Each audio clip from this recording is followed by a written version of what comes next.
And so the first things when the controllers come in, they want to have a weather briefing, gives them the weather and synopsis for the whole day, what to expect. And weather's a big thing in South Florida. It gives an idea as far as what flow and traffic demands to expect for the day, what delays going to have with Miami. Miami's a controlling or release control sector for our facility. Miami releases all the airplanes for Pompano and us as well, and also for Fort Lauderdale International. So all three airports have a kind of a high traffic and complexity environment for all the airplanes that are departing and arriving to South Florida. So while you're in the weather, let me ask you. So obviously you got your arrivals and things like that. How does Miami tell you if they're like changing how people are getting into this airport based on what's happening with weather? How do they communicate to that? They have a landline. They communicate with us. As far as our departures, they don't really communicate with us too much when it comes to arrivals, because they'll just factor them on the final, or And then just hand them off. and just hand them off to us, our visual approach sequence. But more so, the weather will have an impact for our releases. How slowly they'll be able to release aircrafts, because everyone's basically going to the northwest, departing out of Florida. Very little or rarely does anyone get to the south. Right. You have the East Coast, Atlanta, Charlotte, the whole 9 yards. Everyone's keep going to the north.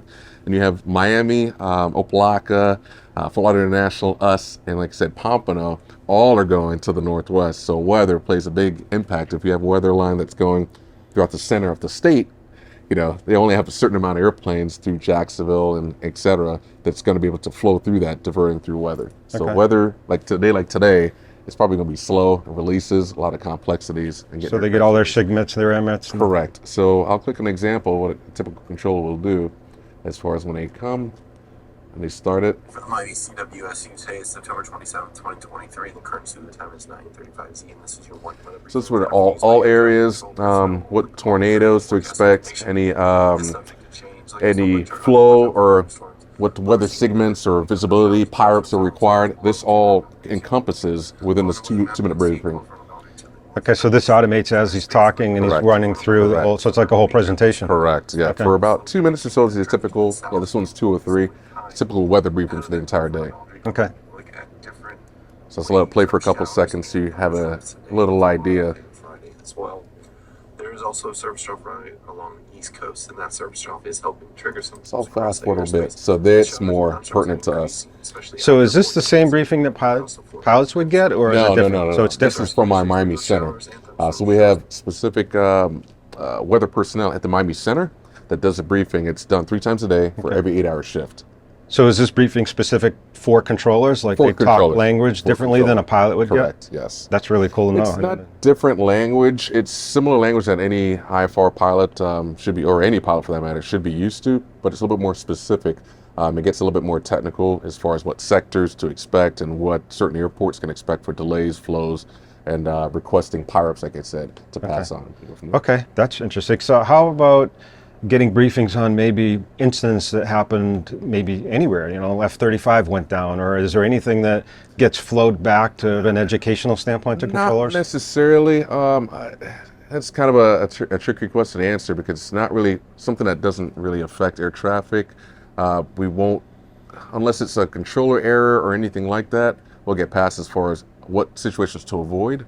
But for the most part, it's not every instance gets fed as far as an educational purpose, because there's a little bit more to it as far as an investigative standpoint than it is than just a, hey, look what happened in this Air Force base or this international airport. So what about, does anything come through here, like let's say as you FAA investigates something and says, yeah, this is a communication, a gap, and this is just, everybody should be more aware, like JFK, cleared across the runway, they made a turn onto that was a perfect example. Like, does that ever funnel down to you guys? Yes, sometimes. On more of the, and Lewis could probably, my boss will correct me if I'm wrong, but on the managerial side, we have, I forgot the name of the email, but it's instances that happens that will review safety situations or, unfortunately, runway incursions or near mid-air collisions.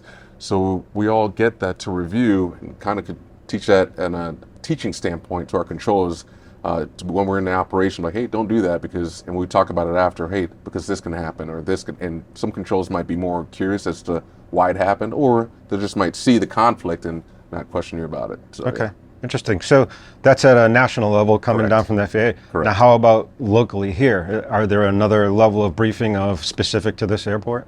No, just within our district. We're all the Miami district. Okay. So everything from basically Fort Pierce down to Tamiami, and then over to the West Coast, like Sarasota, I believe, and including Tampa. It's all one Miami district. So there's instances that might happen within our district that we keep internally.